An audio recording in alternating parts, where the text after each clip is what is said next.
bass on the track, on my face to the back like I'm taking a slap. I need a drink. Hello guys, welcome to Sports Cybox and welcome to the next episode of Techno. So in the last episode I have mentioned today we're gonna see about the gremlin and its properties, but when I gone through the entire flow of Genus Graph, what I thought is it would be good if I first share about the architecture of the Genus Graph, because it will be better to understand how the data has been stored in the backend and how it's been retrieved. So if we know the architecture first, then it will be good if I say about the gremlin and its properties. So in today's video we're gonna see about the architecture and some insights on Cassandra as a storage backend for the right purpose. So come, let's go to the video.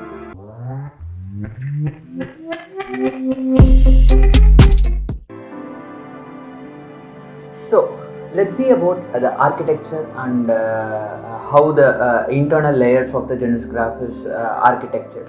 So as I said already, Genus Graph is basically a graph database engine, and it's been so popular because of these three important advantage or the highlights of the Genus Graph. So first is the data serialization.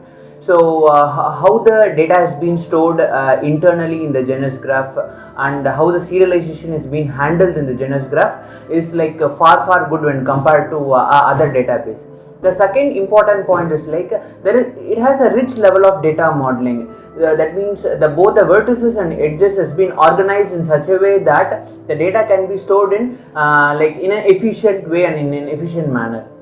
The third is efficient query execution. That is, when you try to read the data from the database, it uses a searching algorithm to traverse all over the graph. That is like a gremlin, which I have already said in the previous video. So these three highlights shows that Genus Graph is better compared to other database. And it also has an added advantage that it uses an HBase for graph data analytics. So suppose if I want to analyze the data that is being stored in the graph, we can use the external adapter called HBase to do all these graph data analytics. So this is some important highlights of the Genus Graph architecture. Come, let's see the architecture. So if you see, this is the basic architecture of the Genus Graph, how the data is being stored and what are the different layers, everything. So before going to the architecture, as I already said, Genus Graph is a transactional database. That is what you could see there, OLTP, nothing but online transaction processing. But it also supports OLAP, that is an analytics processing, which I have said that HBase is also used to do an analytics. So we can perform both these operations using Genus Graph. So Genus Graph supports both these operations. So first, let us start from the storage and index layer. So in storage layer, storage layer is nothing but is used for the write operation. So we can use or we can connect our application and write the data into Genus Graph in two ways. The first way is by using an internal or embedded adapter which has been already binded with the Genus Graph. It will come along with the Genus Graph. So when you download the Genus Graph, it has an internal data storage where you could use that. Or suppose if you want to perform load testing, or if you want to store large number of data, or if your data size is big, then using an embedded database is not advisable. So you should better use the third party adapters. So these are the three third party adapters that is being supported by the Genus Graph. So Cassandra, HBase and Berkeley DB. About this I have already mentioned in the previous video. So these are the three database or adapters which is being supported by the Genus Graph for the write operation. For the read operation, the indexing is important matter for any database. So if we create a indexing, the read operation will be faster. So we will get a data that the user is searching for. We could get the data in more faster way when we do indexing. So how the indexing is handled in Genus Graph? So with these three layers, or like with this three external reading tool, the GNS Graph handles the indexing. So Elasticsearch, Solar or Lucene. So it supports these three external index backend. So, but this is an optional. We could use either the internal one, as I said. So it has both embedded adapters for both the read and write operation. So these are the storage and index layer of the GNS Graph. The next is the database layer. So after storing the database, how it's been organized and stored in vertices and how it's been connected via edges. So that will be handled by database layer. So to interlink or to communicate with this layer, it needs to have an internal API layer that has been internally handled by the GNS Graph. So that is what you could see by an internal API layer. To handle the data between all these layers, we could use an internal API layer. The last and final one is like Tinkerpop API. So that is an important how the application can connect directly to the GNS Graph to insert and to read the data. With this API only, we are going to insert and read the data. So that is what you could see Tinkerpop API. Management API is nothing but how the memory handles in the GNS Graph and how the garbage collector, all these handles in the management API. So this is a architecture of an OLTP, online transaction processing. So how about the OLAP? As I said, HBase is used for graph analytics. Along with that, you could use a Spark and Giraffe.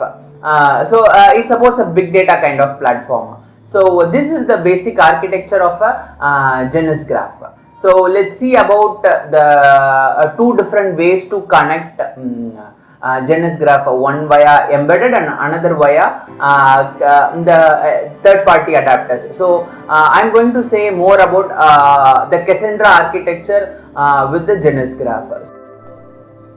So let's see about the in-memory storage with the GNS Graph. So what are the pros and what are the cons and how to use this effectively and when to use this.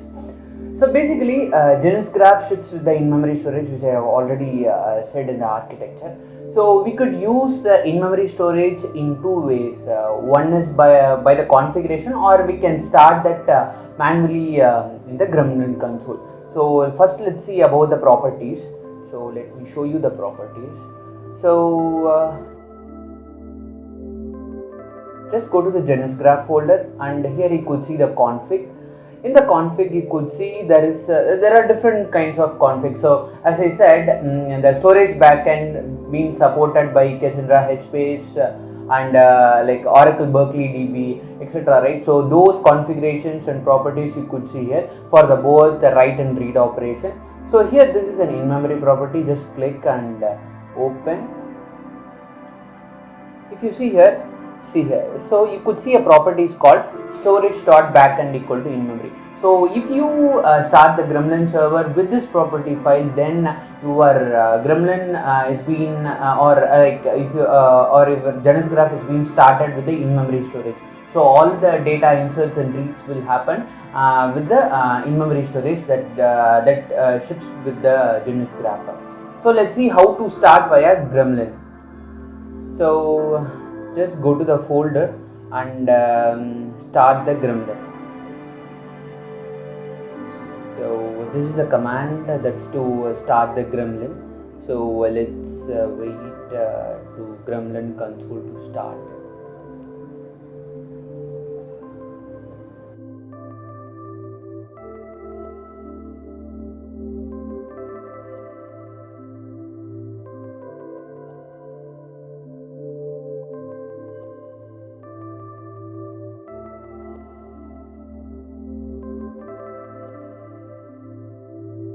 Yeah, it's been started. Then just fire this command that I have given here, graph equal to GNS Graph property dot build. So you could see here we are setting the storage dot backend in memory. So the code, the line it is being shown here is a Java code. So basically, as I said, Gremlin is written in the Apache Groovy, which is being supported by the Java.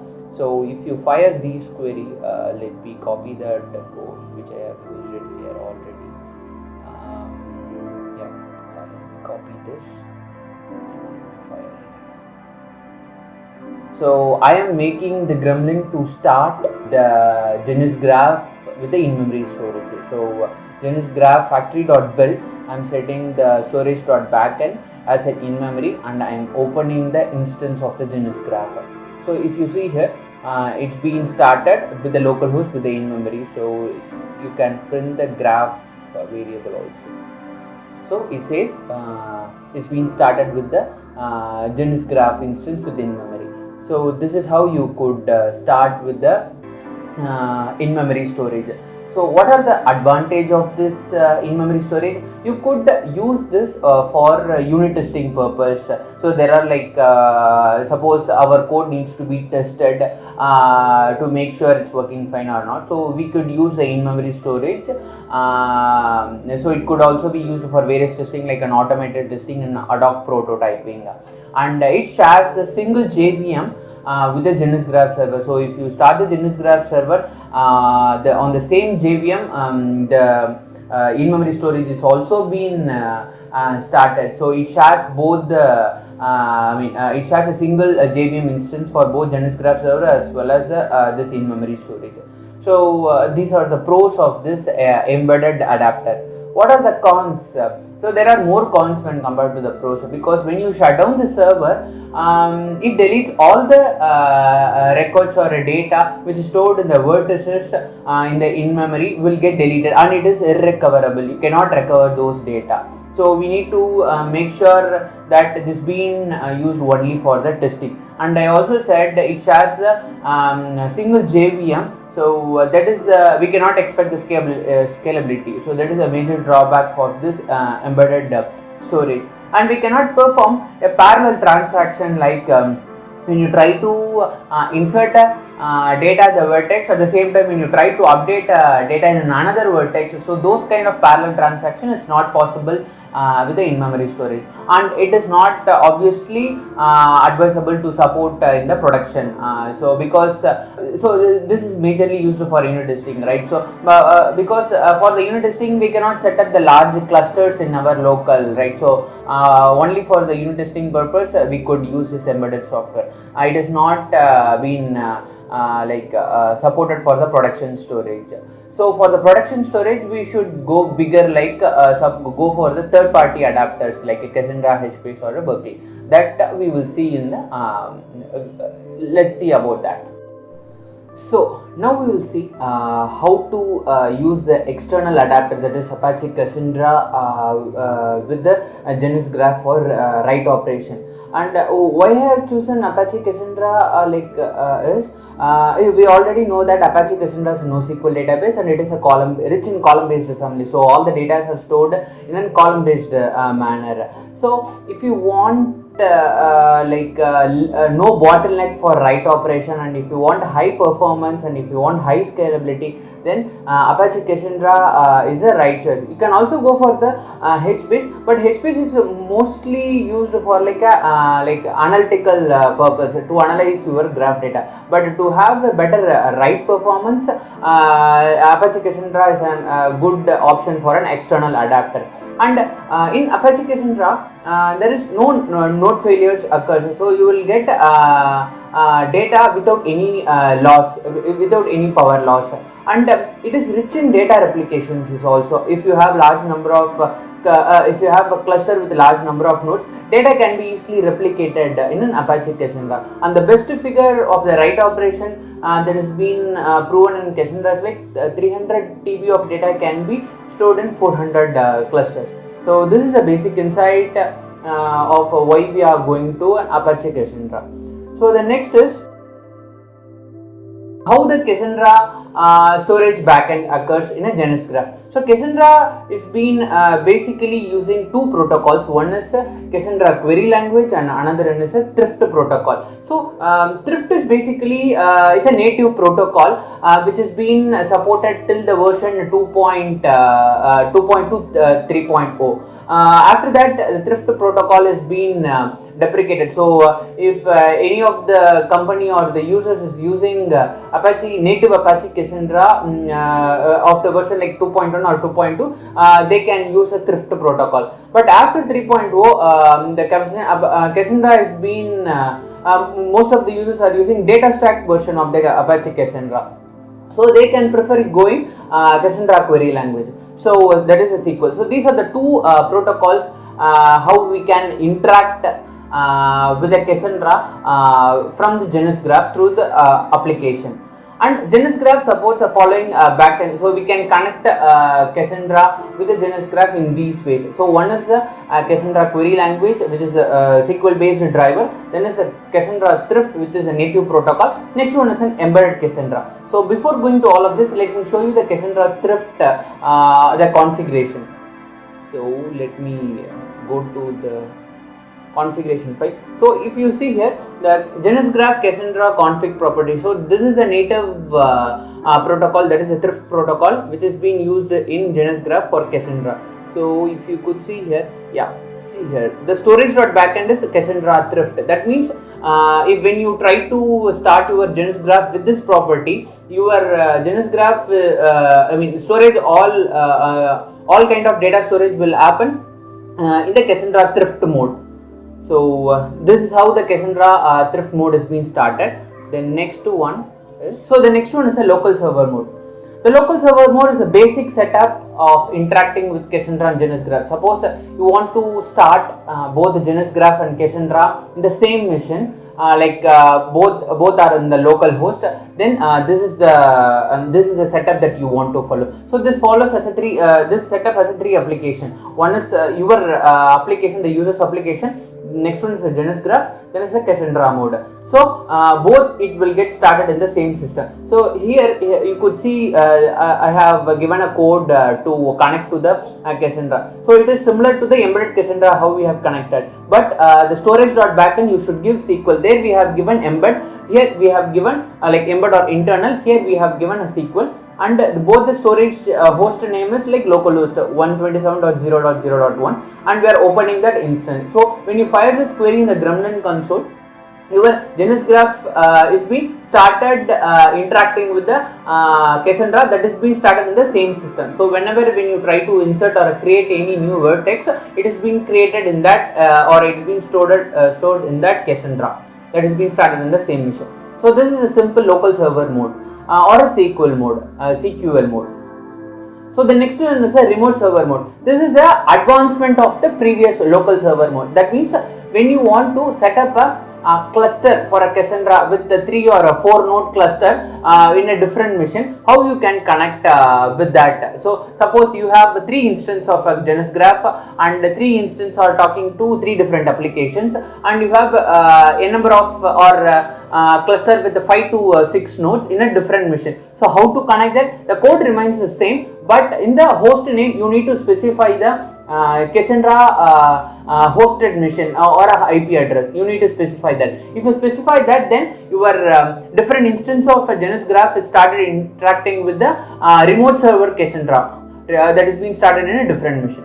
So this is an advancement of the local server mode. The next one is like, so till now what we have seen is like we have interacting with the Genus Graph and Cassandra without Gremlin server. So this will help you to fire a vertex or any Gremlin query using a Gremlin server. So here you could see a new part has been added. That is a Gremlin server or a Tingpop server. So each Genus Graph has been binded to each instance of Gremlin server. So let me show you how to insert a vertex in a Cassandra. So consider Cassandra has been started in a different mission, and I have connected to the Cassandra using the Genus Graph property. Let me show you how to insert a vertex. So let me go to the command prompt. So first we need to start a Gremlin server. So we already know that to start a Gremlin server, so this is the command bin gremlin server.sh and start. So here you will get a response like server has been started. Then open the another console and start the Gremlin. So this command we are being familiar. So during practice only you will be becoming more to this Gremlin queries, because since it has been written in the Apache Groovy, just by practicing we will be keep on understanding how this query is being written or how to use this query. So this is the this is how we will be starting a Gremlin server. So let's wait until so now Gremlin server has been started. Now we will fire the query. So the first query you need to fire is like you need to insert a plugin. So let me insert that plugin. Yeah. So what I am doing is like I am using a Tinkerpop server plugin. So that's why I have used a keyword called in Groovy all the commands has been starting with colon. So colon plugin use Tinkerpop server. So now it says Tinkerpop server has been started. Next I am using Tinkerpop YAML file. That means connecting to the Tinkerpop via the Gremlin console.